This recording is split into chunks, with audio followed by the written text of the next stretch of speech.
Order, order. Fabian Hamilton to move the motion. Thank you very much, Mr. Gray, and it's a pleasure to speak under your chairmanship this afternoon. And I'm delighted that we have the opportunity so early in this Parliament to debate a subject that's very close to my heart and I know to the hearts of many members in this House, and that is the subject of Tibet. When we last had a debate in this place, in Westminster Hall, it was for an hour and a half, Mr. Gray, and I seem to remember, about 6 months ago, that actually it was oversubscribed. We had far too many members wishing to speak and far too little time in which they had to speak. And that's why I asked the Backbench Business Committee before the end of the last Parliament for a 3-hour debate, and that is indeed what I hope we will have this afternoon. So, Mr. Gray, this week, as all members present will know, we celebrated the 800th anniversary of the signing of Magna Carta, and commentators here in our own Parliament and around the world have been eager to remind us of the importance of our tradition of democracy and the rule of law. In fact, speaking about the anniversary, the Foreign Secretary said, and I quote, "The UK will continue to defend the values of the rules-based international system which can trace its origins to this landmark document."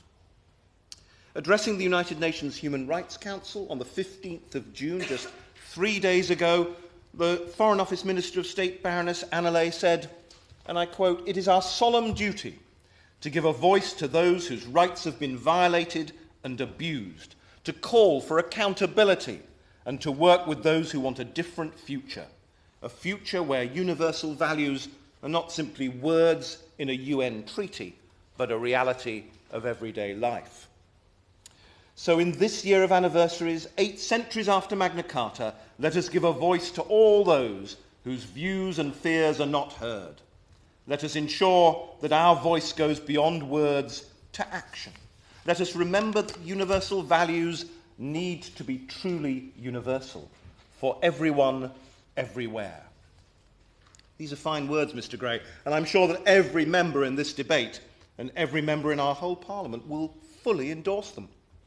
It's timely, I think, at the beginning of a Parliament to remind ourselves of the practical applications of those values and to illustrate our commitment by looking closely at the position of one group of people whose rights truly have been violated and abused, and who might expect this Parliament, this country, and our government to speak out for them, to give them the voice which they are systematically denied.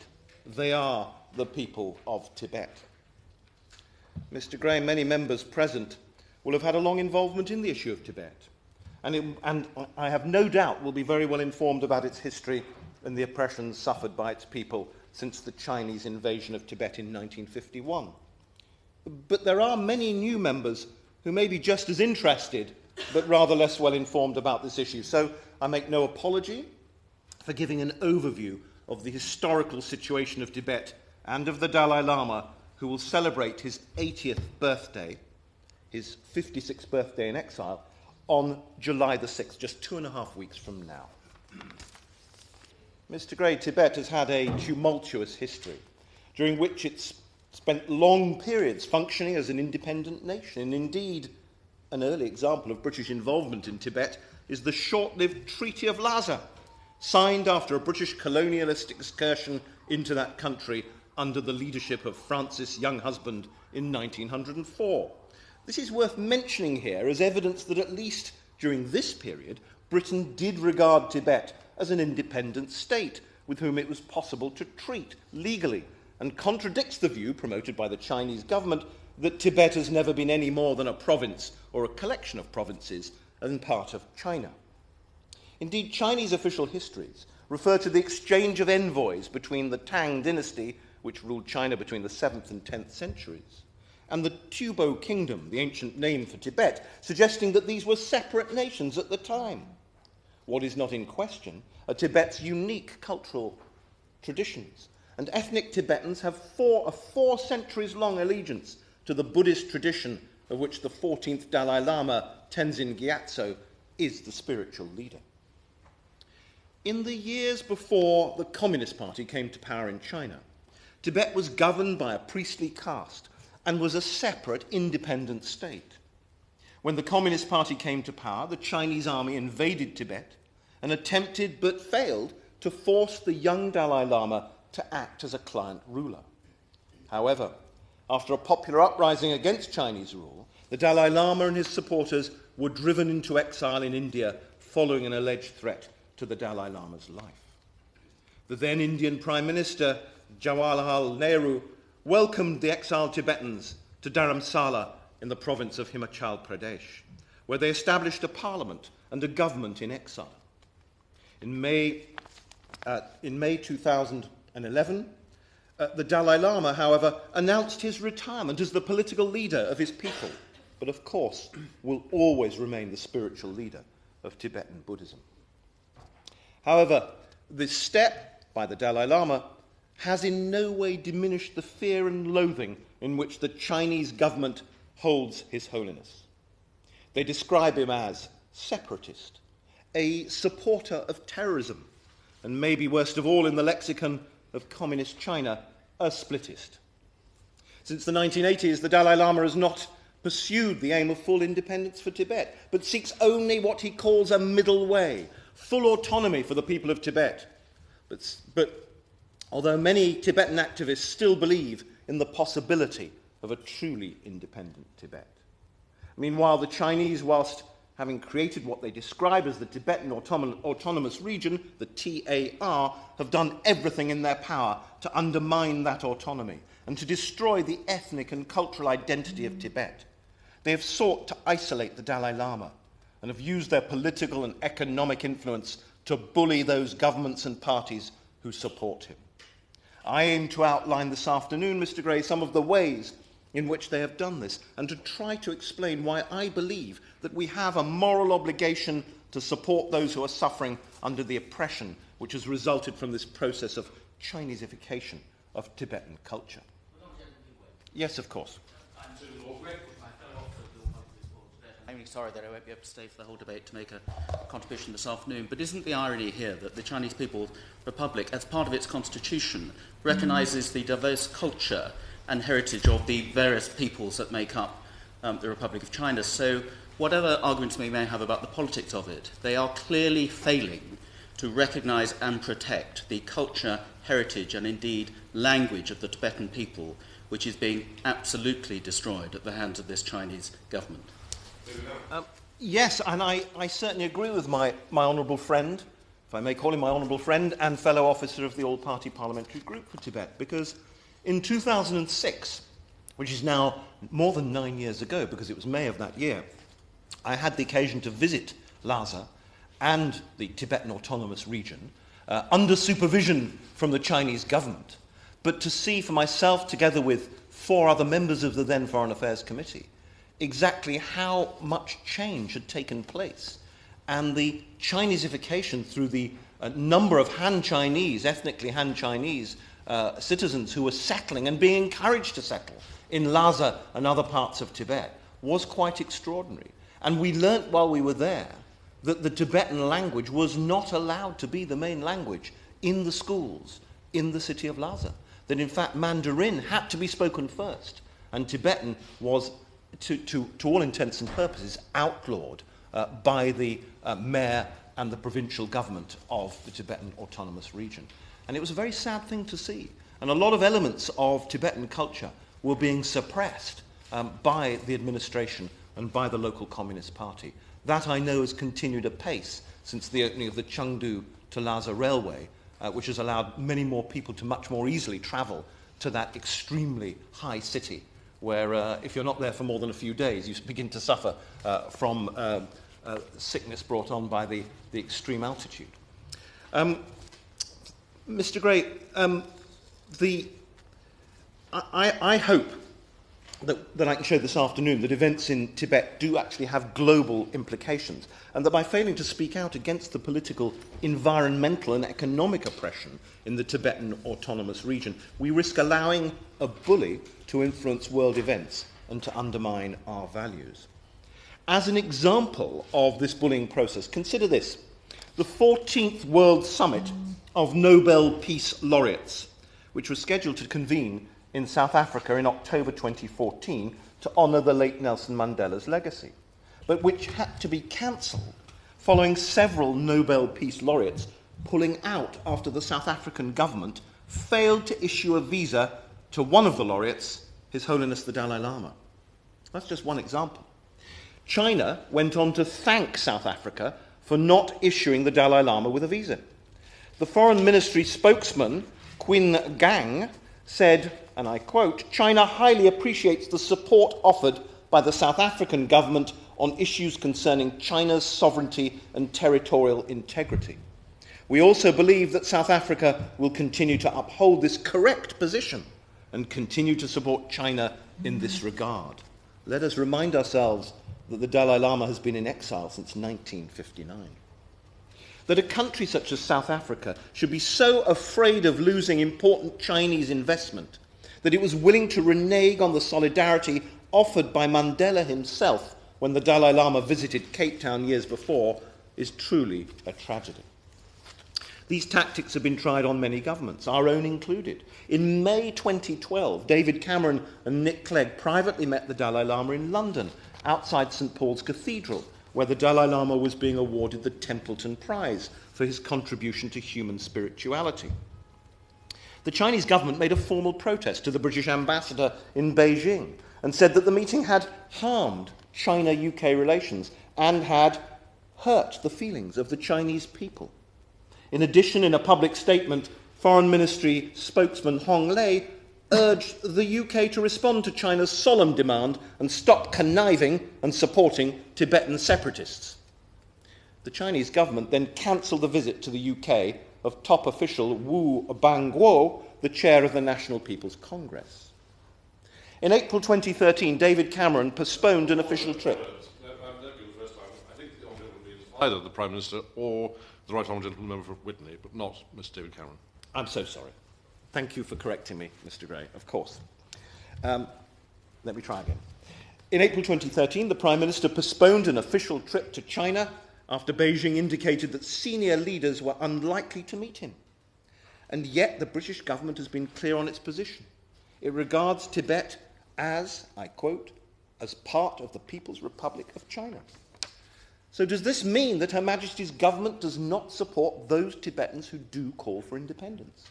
With its professed support for the right of self-determination and its commitment to the International Covenant of Civil and Political Rights, would it not be more appropriate for the British government to explicitly support the Tibetans' right to self-determination? I ask the Minister, on behalf of the UK government, to clarify its position on dialogue between Chinese and Tibetan representatives. Without this dialogue, the Dalai Lama's call for genuine autonomy cannot possibly be achieved. The Chinese government put obstacles in the path of such dialogue by requiring in their own latest white paper on Tibet that His Holiness the Dalai Lama make, and I quote, a public statement that Tibet has been an integral part of China since antiquity. In the past, they maintained that a precondition for talks would be the abandonment of the Dalai Lama's stance on independence, yet he has effectively done so. At every concession made by His Holiness, further barriers have been raised by the Chinese government. I strongly hope that Her Majesty's government can and should resist efforts to force the UK to isolate the Dalai Lama. But Mr. Gray, this is not, however, simply a debate about history. The rights of the Tibetan people, both collectively and in the case of individuals and families, have been horribly breached. Religious freedoms have been attacked for decades. Religious institutions have now been suborned.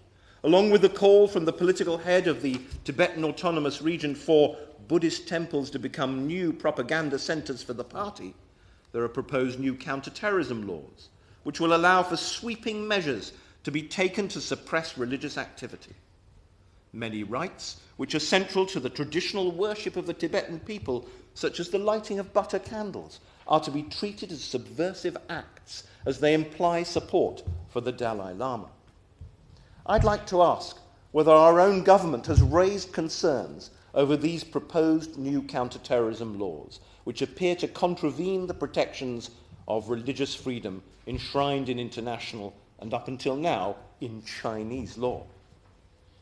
The Chinese government has abrogated to itself the right to interfere in spiritual life and to deny the approval of the reincarnate lamas named by Tibet's spiritual leaders, all of whom they have forced into exile. A key role, Mr. Gray, of the Dalai Lama is the obligation to select the successor to the Panchen Lama. His Holiness's selection, Gedun Choki Nyima, a 6-year-old boy at the time when he was hailed as the reincarnation in 1995, 20 years ago, was abducted by the Chinese authorities along with his family. They will not reveal his whereabouts and say that he is in protective custody. They have decreed that another young man, Gyaltsen Nobu, will be the next Panchen. If his custody can be described as protective, then he may be much more fortunate than many other political prisoners being held in Tibet today. For a range of offences, from displaying hand-drawn copies of the Tibetan flag to explicitly religious practices. For example, the monastic leaders like Tado Gyaltsen, who's been sentenced to 18 years imprisonment for possessing copies of the Dalai Lama's religious teaching, or Geshe Nawang Jamyang, who was beaten to death in jail. We should also be aware of the case of Tenzin Delek Rinpoche, and I know I have raised this before with the minister. Tenzin Delek Rinpoche was sentenced to death for an alleged involvement in a bomb plot, for which there was no evidence. His sentence was later commuted to life in jail.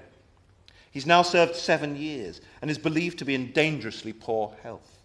I urge Her Majesty's government to call for immediate medical parole for Tenzin Delek Rinpoche and to continue to press for answers on the whereabouts and safety of the Panchen Lama. Mr. Gray, for these prisoners, as for other political prisoners, justice is very hard to achieve. There are at present over 600 known political prisoners in Tibet. Lawyers and human rights campaigners who take up the cases of such prisoners are threatened and in many cases lose their license to practice law. How does the government propose to support their right to a fair trial under international law? Furthermore, I ask whether, in regard to the annual publication of Her Majesty's Government's report on human rights, whether it reviews its policies in relation to countries of concern. How can the United Kingdom strengthen its own policies on Tibet to give a clear stance on the essential issue of human rights? Tragically, in desperation at their situation, as many as 120 Tibetan activists have sought the ultimate expression of their frustration and grief through self-immolation. Such actions are certainly not sanctioned by the Dalai Lama, who has spoken of his sadness and questioned their effectiveness in the face of the Chinese authorities, who treat such acts as criminal and immoral, punishing the families of victims and treating these suicides as terrorist acts. Monks and nuns, of course, bear the brunt of Chinese wrath. Many are barred from their monasteries, and almost none can get visas to travel even within their home country. However, it's not only members of religious communities who are suffering in Tibet. Other victims of Chinese displeasure include those Tibetans who've worked hard to preserve the country's linguistic heritage. Such work falls foul of new regulations issued in many parts of Tibet. For example, in Rebkon, where new rules criminalising freedom of expression are being reinforced. These include Rule Number 4, which prohibits, quote, the establishing of illegal organisations under the pretext of protecting the mother tongue and literacy classes. Many artists, poets and musicians who have attempted to celebrate ethnic identity are amongst those who have been arrested, jailed and often tortured. Meanwhile, across the world, China promotes its own language and culture by interfering with the academic freedoms of universities, where they funded so-called Confucius institutes. These schools actively undermine Western support for Tibet and Taiwan and control the employment of staff within the institutes, often under employment law which conflicts with that of Europe and the United Kingdom. Can Her Majesty's government tell me what measures it will take to ensure academic freedom and the human rights of staff in these institutes? Whilst we may acknowledge, Mr. Gray, that it's very hard for Western governments to protect the culture and human rights of minority groups within other countries far away, is it too much to ask that they take steps to control the spread of Chinese propaganda in the United Kingdom. The rigid censorship with which the Chinese seek to impose upon news media and the internet is well known. We must not allow similar restrictions on the freedoms of commentators, educators and students within our own country. Of course. As he always does on this subject, does he share my concern as well, and we've made representation to the Home Secretary, that His Holiness the Dalai Lama, who's making a visit to this country at the end of this month and again in September, has been afforded no police protection?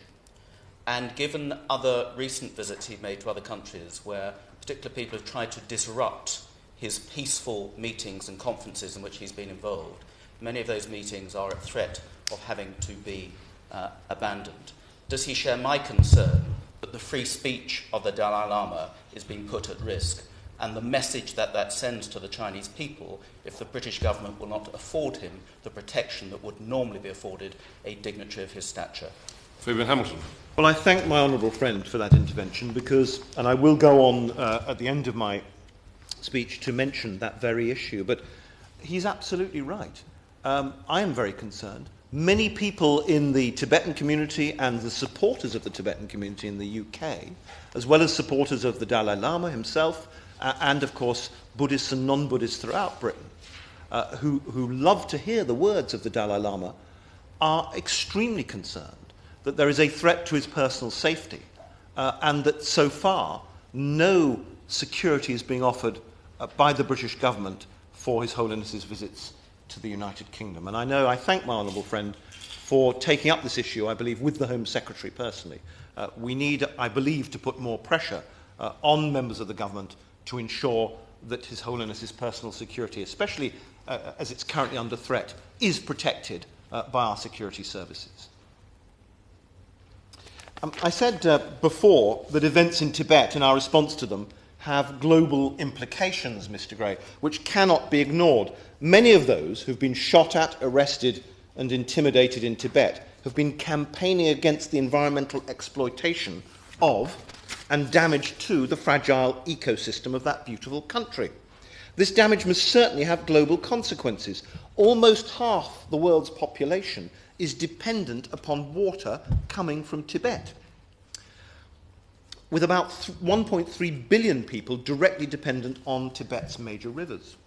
Now, the Chinese have increased the number of dams in the Tibetan Plateau region, and further planned works will deprive millions of water in the downstream regions.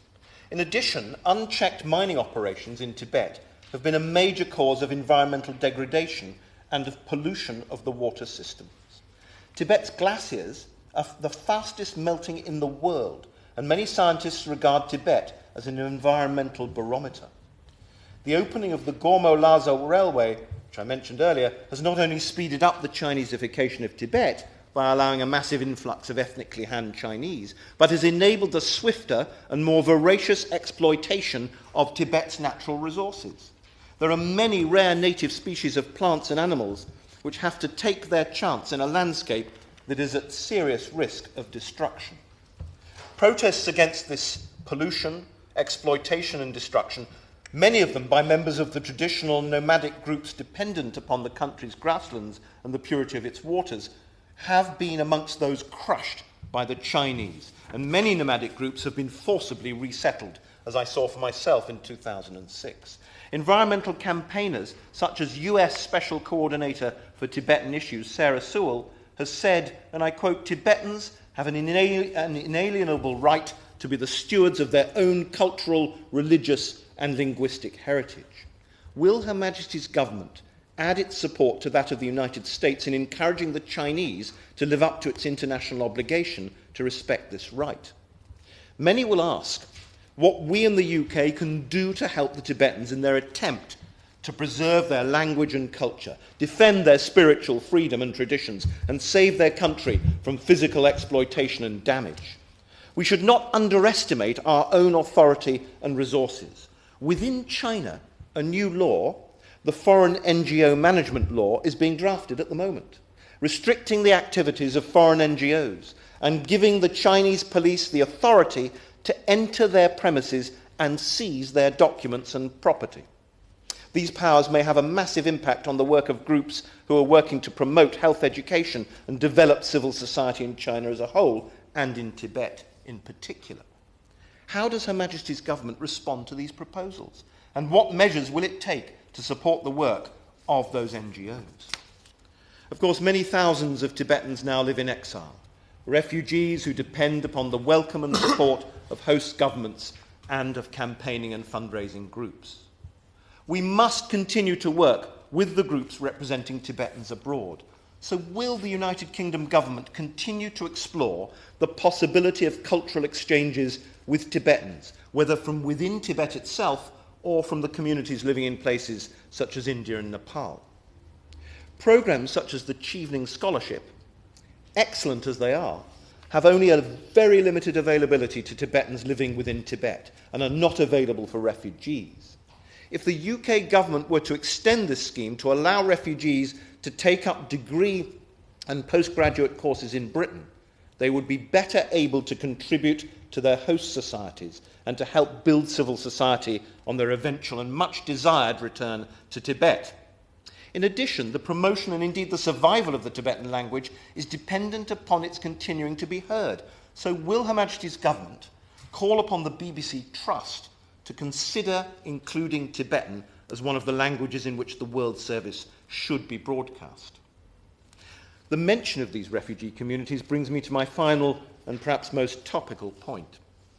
The terrible earthquakes in Nepal in April and May this year have had an horrific effect upon the Nepalese people, some of the poorest people in the world. In the past, they have extended generous hospitality to their Tibetan neighbours as they've continued to flee from the oppression in their own homeland.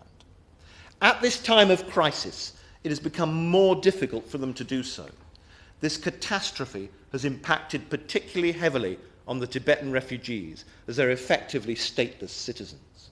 Many of them survive by making traditional Tibetan handicrafts, and many of the small factories in which they work have been destroyed. There is grave concern, Mr. Gray, that as recently expressed by Amnesty International, that the Tibetans' lack of status within Nepalese society will make it hard for them to gain access to the aid which is being provided by the international communities. I had recently a case in my own constituency of a British man of Tibetan origin whose wife and child had been made homeless by the earthquake in Kathmandu, and yet they were having serious problems trying to obtain a visa to come to the United Kingdom because my constituent doesn't earn enough to support them. Meanwhile, over the border inside Tibet, there is some evidence that the Chinese authorities are using the earthquake as a pretext to redevelop parts of Dingri County against the wishes of local people who are being forcibly relocated.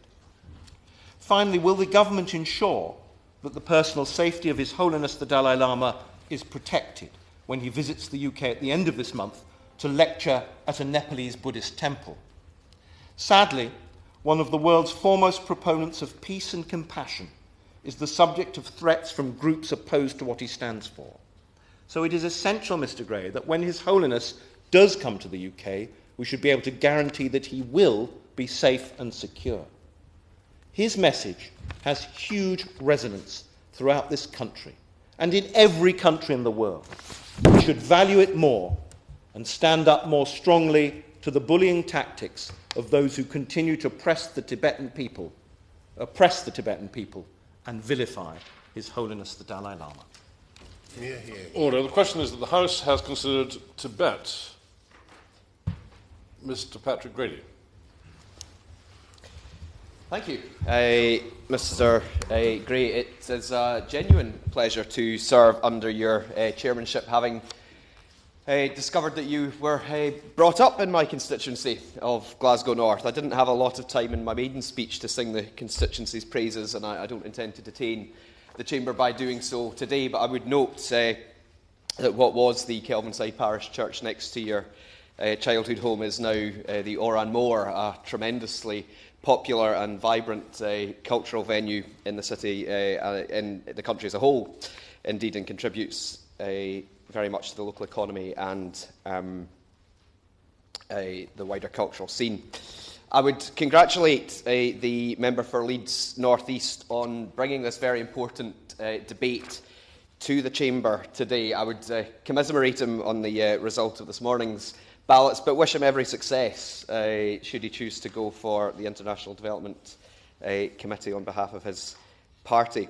In contributing briefly to this debate, I would like to offer some perspectives from the Scottish National Party, the Scottish Parliament perhaps, and the country more broadly. Much as there's a system of all-party parliamentary groups here in Westminster, there's a system of cross-party groups that exist in the Scottish Parliament, and my colleague Linda Fabiani, the member of the Scottish Parliament for East Kilbride, is the chair of the Scottish Parliament cross-party group on Tibet. And it, much like the APG here, has shown considerable interest, cross-party interest and concern in issues affecting the area. It's supported by Aberdeen University's Scottish Centre for Himalayan Research, particularly Dr Martin Mills and Dr Sam May, and I think it's important to recognise the important work of that institute, promoting and researching into issues affecting Tibet and the wider Himalayan area. Some of their current topics include tantric medicine, 17th century Scots in the Himalayas. There are similarities between Scotland. In fact, I saw a very interesting chart comparing the heights of the mountains of the two areas. Plant collecting, spirit categories in Afghanistan, and relevant to this debate, I think, Tibetan divination.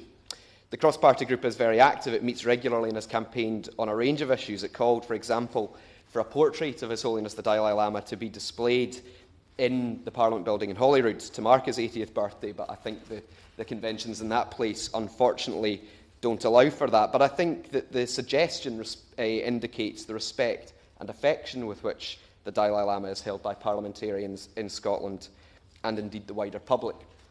The issue of debate of Tibet was in fact the subject of debate in Holyrood, led by my colleague Maureen Watt, who represents Aberdeen North and Kincardine, and it focused specifically on the issue of immolation.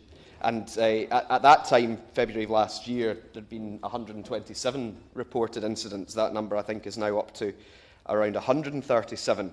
And it said that, and the way that these style of members' debates work is similar and not dissimilar to here. It's debated on a slightly fuller motion than we would here in Westminster Hall. And the motion said that we would understand that the actions are largely acts of protest against restrictions on religion, the Tibetan language, access to employment, the degradation of water resources and grazing lands, and express concern at what it understands to be the state's attempts to prevent accurate reports of these self-immolations reaching the media, condemning what it would consider to be the criminalisation of family members and sometimes witnesses to those incidents, and that at least 11 countries had urged China to improve the human rights of Tibetans at the UN Human Rights Council in Geneva in October of 2013. So again, I think that demonstrates some of the consensus that exists on some of these issues, that certainly I and my colleagues in this House would share the sentiments expressed and put on record our sadness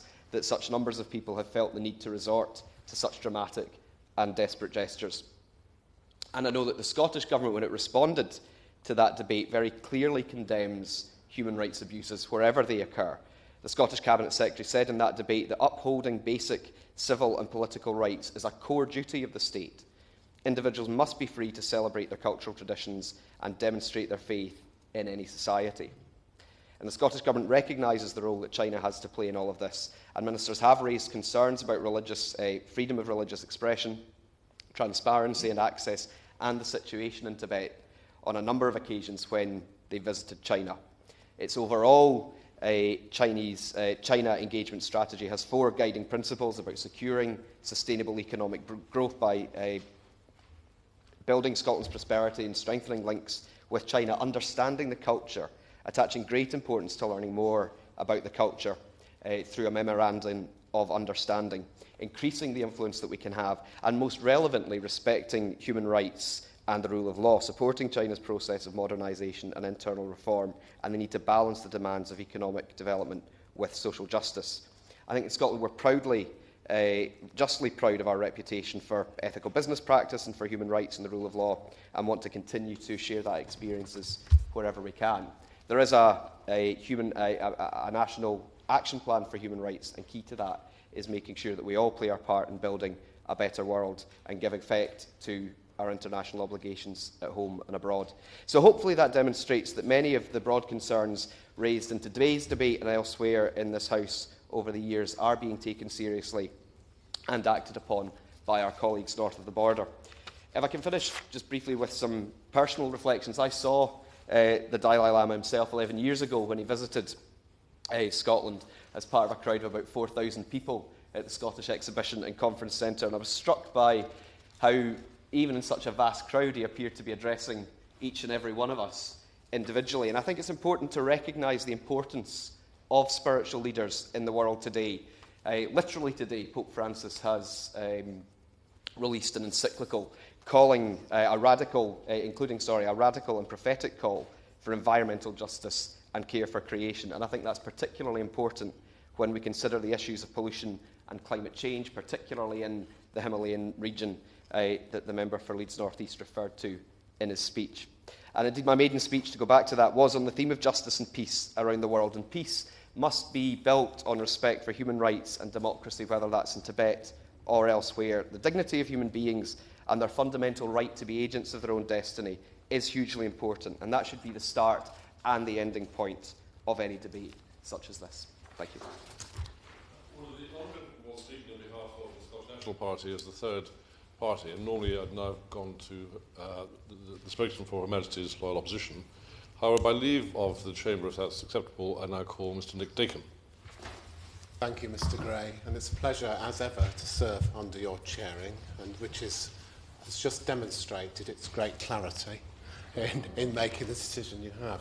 And it's a pleasure to follow the spokesperson for the Scottish National Party, who made gave us a very good picture of what is going on in Scotland, which of course is replicated across all of the regions and nations of the United Kingdom, in which this chamber we're concerned to look at how the United Kingdom responds and the United Kingdom government responds on our behalf to this. That is a very important matter before us today. And can I congratulate my honourable friend, the member for Leeds North East, who has been a doughty campaigner on this issue of Tibetan rights for many, many years, and we got a full sense of that, Mr Gray, in the comprehensive way in which he laid out the issues before us, both in terms of the international perspective, the UK perspective, but also in terms of issues more germane to our domestic policy.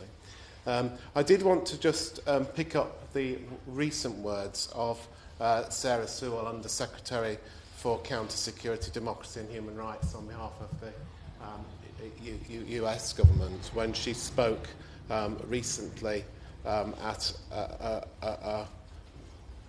an assembly in which she was speaking, where she said the problem of Tibet, because I think her words capture the essence of the issue. The problem of Tibet is, of course, also a problem for China. For the United States, just as for many countries represented here today, China is a vital strategic partner, and we welcome its participation and leadership in the web of international norms, laws and practices that have helped preserve global stability since the end of World War II. As we look at the past 70 years, one of the key long-term lessons is the cost and fragility of the repressive state. Thus, as we look for China to play a growing role in the international community, we also look for it to abide by its international commitment within respect to the human rights of people in Tibet. And I think, Mr Gray, this captures the challenges of the moment and of our time. That China is an important strategic partner for us. The Chinese people are terribly important to the future of the world. But to be a truly modern state, taking its place within the world and showing the leadership within the world, which I'm sure the Chinese Premier wishes for his people to make, it really does need to step up to the plate in terms of behaving in a way that recognises the human rights of others. And in a sense, the issue of Tibet is symbolic of all of that. And if China will have to get its head round how to respond in a 21st century way to the issue of Tibet so that it doesn't become or remain a repressive state. Because as a repressive state, it cannot realise its full potential and take its full place in the world. So this isn't just an issue for the Tibetan people, it's an issue for the Chinese people, it's a global issue for all of us. And in the minister here today, we've got an excellent minister who I'm sure in his response will rise to the challenge and inform us, because the United Kingdom government, under its various manifestations, has got a good record on Tibet, I believe. That doesn't mean it pleases everybody. It doesn't mean that there aren't voices that say the United Kingdom government should be doing more, and it's right and proper that the voices in this debate have tested the United Kingdom government, but I think the United Kingdom government has a good record on this, and I'm confident and hopeful that the Minister, when responding on behalf of the government, will give us a sense of the strong direction forward in friendship and support both of the Tibetan people but also of the Chinese people, because all these peoples are important not only for us but for the world. Mr. Gray, thank you for allowing me to join the debate rather late. Hear, hear. Kerry McCarthy. Thank you, Mr. Gray. A pleasure as ever to see you in the chair, and I congratulate my honourable friend, the member for Leeds North East, on securing this debate. As already been said, he's done a tremendous amount of work and advocacy over the years in support of the people of Tibet, and having visited Tibet himself and also met with the exiled Tibetan community in Dharamsala, he provides a valuable insight. I was present in the Chamber last year for his speech on International Human Rights Day, where he conveyed to us the profound beauty of Tibet, which too often provides the backdrop for scenes of grotesque suffering, as I will come on to. I should begin by stating that China's sovereignty is not in question. We recognise Tibet as part of China, but we do support genuine autonomy for Tibet, and we recognise that this is now what His Holiness the Dalai Lama is seeking.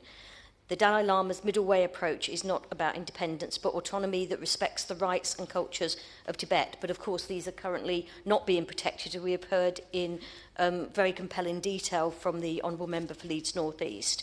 China must recognise that a more authoritarian approach will not strengthen its sovereignty, but only diminish its moral authority.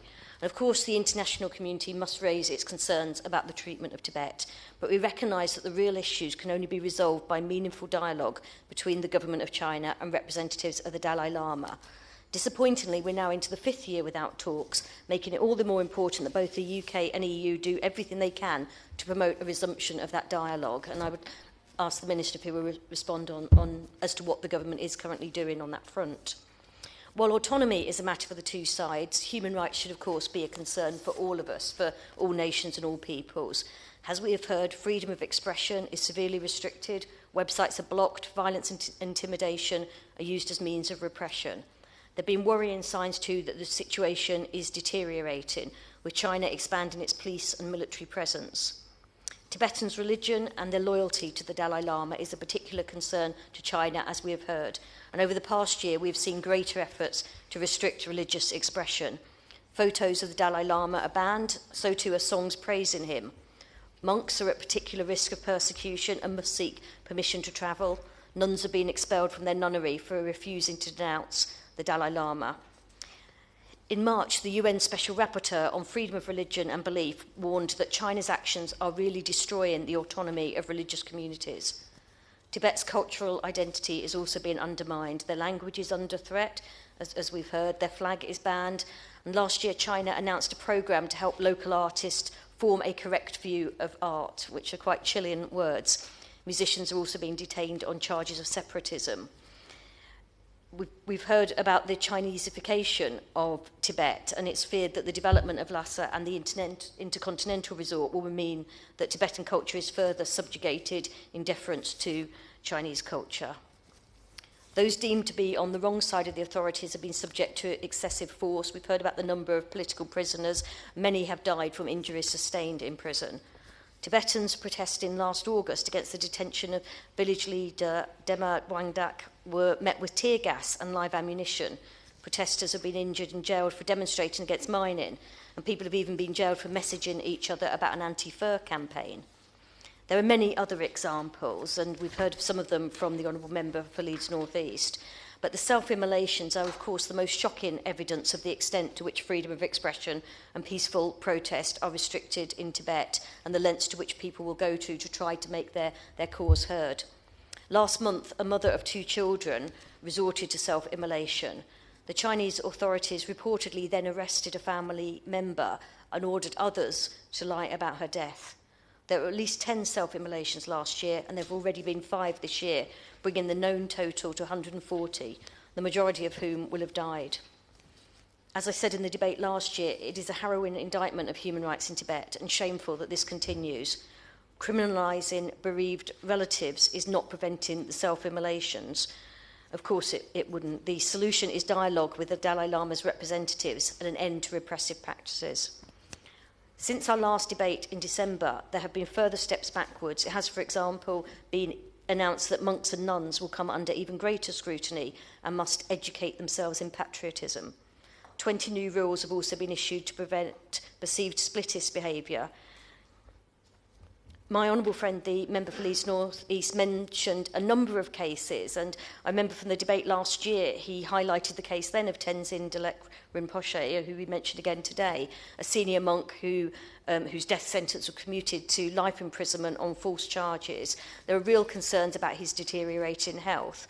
The Minister advised us last year that he shared these concerns about both his conviction and his well-being, and had urged consideration of parole on medical grounds. Last week, the Tibet Society issued an urgent appeal because his parole request had still not been considered. So I hope we hear from the Minister on that point. So over recent months, and indeed years, Mr Gray, there's been very little progress, stalled talks, and a number of worrying developments. China has even sought to put pressure on other governments and isolate the Dalai Lama, as we saw after the Prime Minister of this country rightly met with the Dalai Lama, and when South Africa denied His Holiness a visa to attend the Peace Summit for Nobel Laureates. Tibetans have tried to peacefully protest their cause with dignity and restraint, but China's failure to engage and its steadfast refusal to consider what genuine autonomy could entail suggests it does not recognise this measured approach. It is a missed opportunity for China to reach a positive agreement that enables Tibetans to live peacefully in accordance with their religion and their culture in a stable Chinese Tibetan autonomous region. And it is a missed opportunity for China to demonstrate to the international community that it can engage on human rights issues and that it is a genuinely outward-looking, forward-thinking nation that has a leading role to play in the international community. China's global role is not in doubt. The UK values our bilateral relationship with China. We want a strong partnership, and the government should be looking to work constructively with China on a whole range of strategic issues, as indeed we are doing in some areas. But we cannot let that inhibit us when it comes to universal principles of human rights, and the government cannot allow the UK's message on human rights to be undermined by an inconsistent approach. Of course, this is a somewhat difficult message to send to China when the UK government is in itself threatening to renege on international human rights agreements. Perhaps that's a debate for another time. We heard during the debate in December, and the FCO's latest Human Rights and Democracy report emphasises this too, that the government raises Tibet during the UK-China human rights dialogue. This should be an important part of our bilateral relationship, yet the dialogue seemed to be held rather sporadically during the last Parliament, and my understanding is that China actually cancelled some of those sessions. Perhaps the Minister could advise us on how effective he believes these dialogues have been, and to what extent he feels that China have taken on board our concerns. We know that the government has urged the Chinese authorities to exercise restraint in Tibet, but does he think that they have done so in response to those urgings? It does not seem from what we have heard today that the UK has been particularly influential on this front. I appreciate that it's not an easy task, but perhaps the Minister will be able to tell us what progress he thinks the government can make during the President's state visit later this year, or if the decision to invite the President was in response to agreement from the Chinese government on any areas of concern. There was an encouraging note in the FCO's Human Rights and Democracy report, which reported that a UK diplomat had been granted permission to visit the Tibetan Autonomous Region, the first for 3 years. I'd be grateful for any information the Minister has on China's response to the UK's request for unrestricted access for international journalists, NGOs and diplomats. Can he also confirm that the government has made representations in support of a visit from the UN High Commissioner for Human Rights, who we understand has been in discussions with China directly? There are a number of other issues that the Honourable Member for Leeds North East touched on. During December's debate, a number of members expressed concerns then about the impact of mining in Tibet, not least following Greenpeace's report exposing illegal mining on the Tibetan plateau and the fact that Tibetans have faced severe punishments for challenging this. The Minister had limited time during the last debate, so wasn't able to comment in detail on that specifically, but I'm sure he has enough time now so he can tell us if the UK has had any discussions with the Chinese authorities or with mining companies about mining operations there.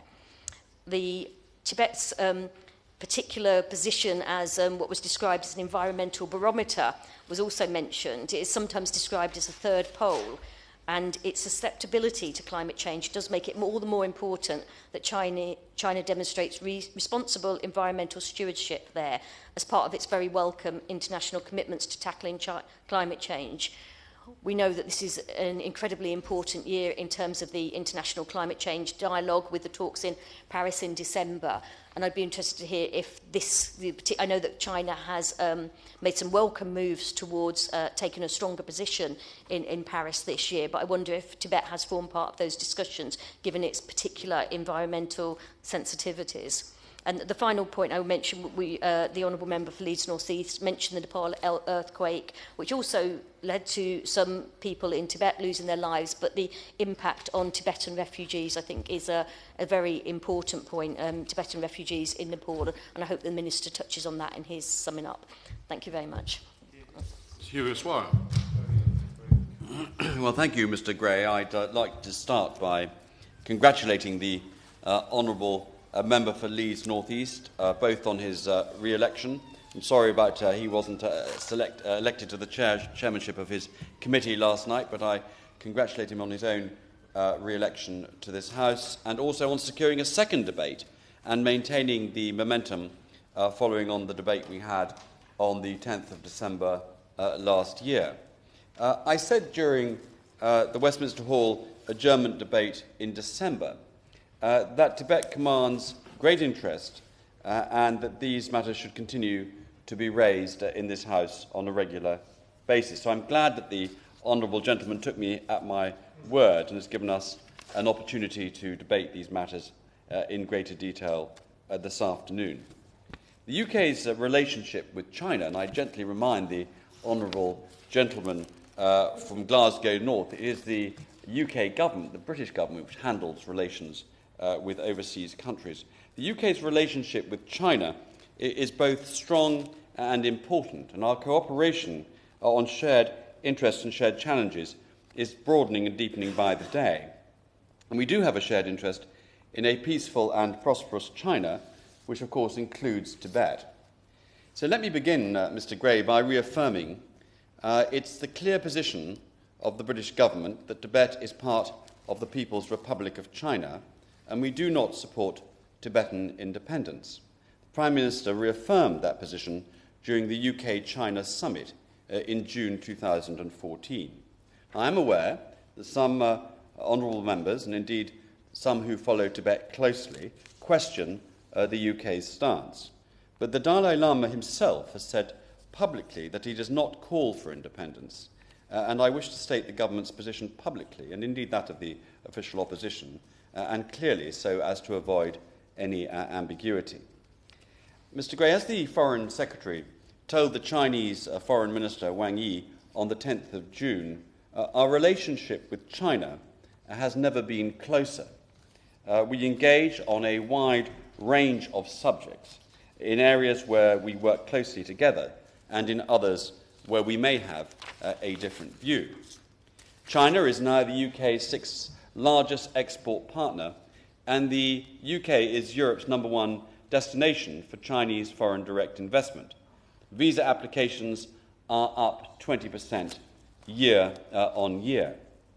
Starting with His Royal Highness the Duke of Cambridge's visit in March, culminating in President Xi's state visit to the UK here in October, and punctuated by a range of other dialogue, 2015 will be a particularly important year. These high-level visits and dialogues are a key part of our engagement with China. They are underpinned by concrete commitments, activities and shared agendas, all of which help to deliver a partnership for growth, reform and innovation in the interest of shared prosperity and security in the UK, in China and in the wider world. I want to turn now to Tibet and to human rights, which many members have raised this afternoon, and quite right too.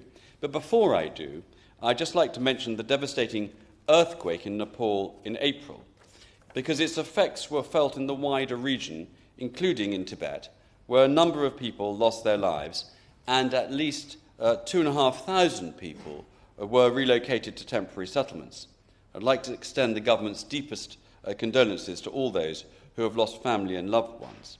Like the UK, China has responded quickly to the international effort and has been involved in search and rescue attempts and offered medical assistance. Within China, the central government has also released emergency funds to assist in the reconstruction needed in Tibet. Despite the pressures that natural disasters and other challenges may bring, I'm pleased to be able to report that rapid economic growth has raised living standards across China and improved access to a range of social and economic rights. In Tibet, investment in education, healthcare and employment has led to a doubling in life expectancy since the early 1950s. It's essential that this growth across China, including in Tibet, is underpinned by the rule of law and full respect for human rights, as guaranteed by the Chinese constitution.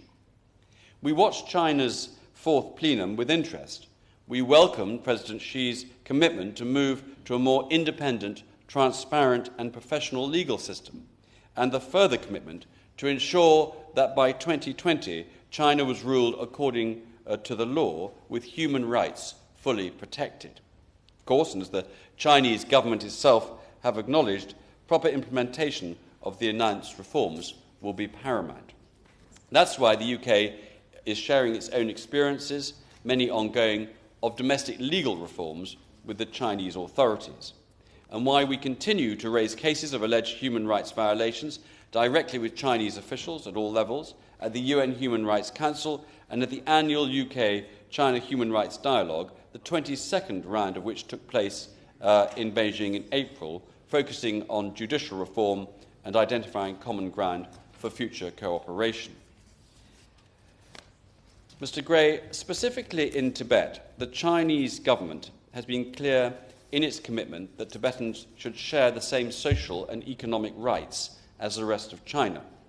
Nevertheless, we have specific and long-standing concerns, particularly in three areas, all of which should be protected under China's constitution. First, ethnic minority rights, because everyone must have the right to enjoy their own unique culture and language wherever they live, without fear of discrimination. Secondly, freedom of religion or belief, one of this government's core human rights priorities. And thirdly, freedom of expression. One of the issues raised by the Honourable Gentleman, the member for Lords North East, was regarding counter-terrorism. We've a regular dialogue with China on counter-terrorism issues. In fact, we held the last round of the UK-China counter-terrorist dialogue last month in London, and through the EU we've contributed comments on new proposed legislation, including the NGO laws, and we continue to monitor the development of these laws extremely closely. As in the debate in December, there has been much focus also on freedom of expression this afternoon. We remain concerned that many individuals are detained for the peaceful expression of their views. A number of members, including the Shadow Minister and the Honourable Member for Leeds North East, raised the issue of Tenzin Dilek Rinpoche, which this was raised during the Human Rights Dialogue in April, and he's, as you say, as they say, continuing to suffer from ill health in detention. We urge again the Chinese authorities to ensure that whilst detained, all these people have access to adequate medical care, or in severe cases, like Tenzin's, are released on medical parole. There have been several reported self-immolations in Tibetan areas over the last few years. Disproportionate force, sometimes lethal, is also reported to have been used to disrupt peaceful protests. We maintain our belief that the best way to address and resolve the underlying differences between Tibetan communities and the Chinese government is meaningful dialogue, and we've made this point in our discussions with the Chinese government, including our annual human rights dialogue. And we will continue, Mr. Gray, to work with China for the protection of citizens' constitutional rights in line with the international frameworks to which China is a party. Various honourable members raised the issue of the Panchen Lama, and we continue to raise this with the Chinese authorities. We've urged the Chinese authorities to ensure that restrictions on his freedom of movement and communication are lifted, and that he is able to select a career, education or religious life of his choosing wherever he is. And we continue to support calls by the UN Special Rapporteur for Freedom of Religion or Belief and the Committee on the Rights of the Child for the relevant authorities to facilitate a meeting between him and independent international observers. Mr. Gray, a number of members talked about the issues surrounding the Tibetan plateau. Let me assure the House that we continue to work closely with the Chinese government on all environmental issues. As set out in the UK-China Joint Statement on Climate Change, our shared objective is agreement of an ambitious global deal for the international relations in Paris this year, alongside domestic action to reduce emissions. We also encourage the adoption of better governance in the extractive industries. It's important that high standards are applied throughout China, including in the Tibetan Autonomous Region, and by Chinese companies operating internationally. As part of our dialogue and cooperation, we've made it clear that it's important to improve understanding through international access to Tibet, both for diplomats and for the wider international community, including journalists. We are disappointed that foreign journalists and diplomats are regularly refused access to the Tibetan Autonomous Region. We regularly visit ethnic minority groups, including the Tibetan areas, and continue to press for access to the Tibetan Autonomous Region. As the Honourable Lady pointed out, a British diplomat was granted access to the TAR in June 2014 for the first time in 3 years, and in answer to her question, we currently have one request pending, and Her Majesty's Ambassador in Beijing is also considering an application. In answer to her question about the Special Rapporteurs, 3 UN Special Rapporteurs intend to visit China this year, though their schedules are still unknown. The Special Rapporteur on the right of everyone to the enjoyment of the highest attainable standard of physical and mental health, the Special Rapporteur on the human right to safe drinking water and sanitation, and the independent expert on the effects of foreign debt. China has also invited the UN High Commissioner for Refugees to visit, but dates are still being agreed. Mr. Gray, finally, I would respond to the points made about the Dalai Lama himself. Let me reaffirm that the government regards the Dalai Lama as an important religious figure and esteemed Nobel laureate. He's visited the UK on numerous occasions, and I understand that he's headlining at Glastonbury in the run-up to his 80th birthday in July. In terms of any protection required by the Dalai Lama or his party, visits of this sort, as the House will know, are subject to a routine threat assessment, and we will certainly be keeping this visit and the subsequent visit under review. The honourable gentleman, I think, for East Worthing and Shoreham, who's now not in his place, raised the issue of the Confucius Institutes and the Chinese cultural centres. We are strongly supportive of links between educational institutes in the UK and China, and have seen, it's true, seen a significant growth in student numbers from both sides. Our higher education institutions have a great deal of autonomy and the right to accept funding from where they see fit. That said, a commitment to free speech is at the heart of UK educational philosophy, and the autonomy of educational institutes extremely important. I have had this raised before, this issue of the Confucius Institutes, and just for the record, it's worth saying we are not aware of any evidence to suggest that Confucius Institutes are compromising these principles in the UK, but we remain alert to any impropriety or allegations of impropriety. I think it was the Honourable Lady raised the issue of the World Service, although she will be, the Honourable Gentleman raised the issue of the World Service. He will be aware of the new arrangements with the World Service, and they will make an assessment on where their funds are best employed and where they can reach the best audiences, and I would suggest that he approaches the World Service himself. It's for the Foreign Secretary to agree rather than to initiate where new World Service broadcasts should be made. So to conclude, Mr. Gray, to those who say we are neglecting the interests of Tibetans, I fundamentally disagree. A broad, deep, equal partnership with a strong China is a prerequisite for being able to discuss sensitive issues such as Tibet. And we will continue to do this as we deepen our relationship with China, a relationship that actually is in all our interests. So I thank the Honourable Member for Leeds North East again for this opportunity to debate this important issue, allowing me to restate the government's position. And I have a sneaking feeling that this is a subject to which he and other right honourable and honourable members are going to return quite properly on a very regular basis. Order. The question is that the House has considered the matter of Tibet. I beg your pardon. I beg your pardon. The Honourable Gentleman for Leeds North East has the right to wind up if he'd like to do so. Just very briefly, Mr. Of course. Gray. Mr. Fabian Hamilton. Just to thank all members who've contributed this afternoon, to thank the Shadow Minister for her intervention, for her speech as well, and to thank the Minister for the replies and responses he gave to the points raised by myself and by other members, honourable members.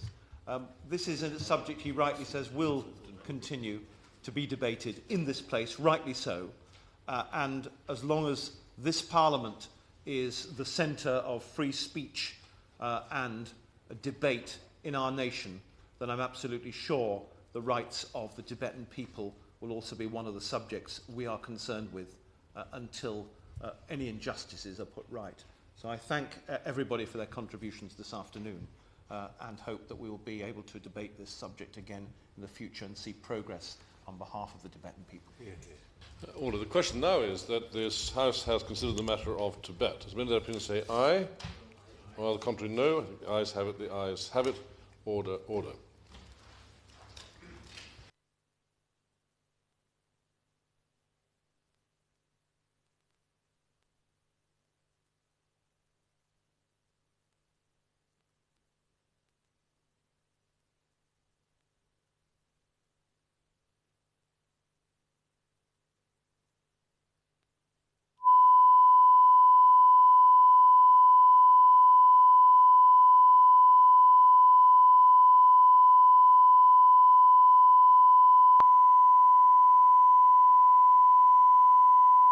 Grand Committee Room ident.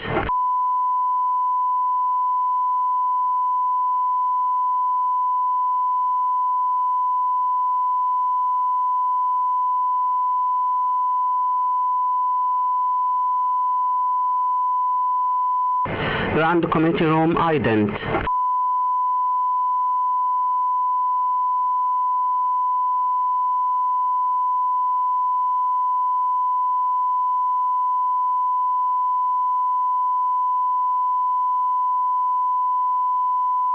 Grand Committee Room ident.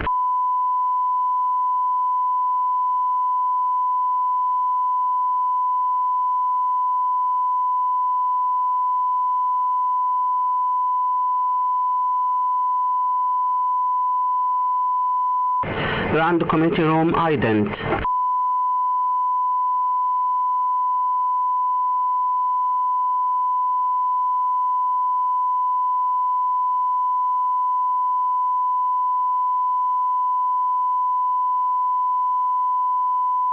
Rand Committee Room ident.